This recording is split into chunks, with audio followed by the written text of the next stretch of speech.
Honorable Marcoleta. Madam Chair, I'd like to appeal. I think the remarks earlier made by Is Honorable... that a motion for reconsideration? It's more of a manifestation. Okay, please manifest. Opo. The earlier remarks made by Honorable Suntay is an appeal for objectivity, impartiality, insofar as the proceedings of the Justice Committee is concerned.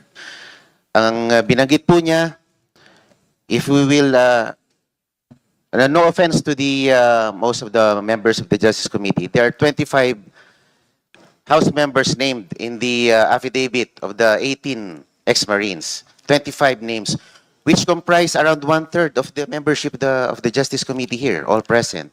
The Honorable Marcoleta is likewise reminded to confine the manifestation to the relevancy of the current impeachment I proceeding. think it's very germane, ma'am, because we will, it boils down to the objectivity and impartiality of the members.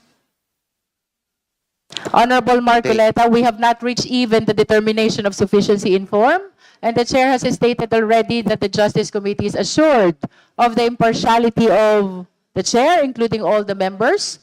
I think that is premature for us to discuss on the partiality when we haven't heard any of these impeachment complaints. So unless the manifestation has relevance to the current impeachment proceeding, the Honorable Marcoleta is requested to cease from making manifestation outside the subject matter of this impeachment proceeding.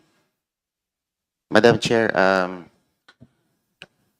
with due respect to the 25 members who were mentioned in the affidavit, Honorable Marcoleta, you're reminded by the chair already to confine to the subject matter of this impeachment proceeding.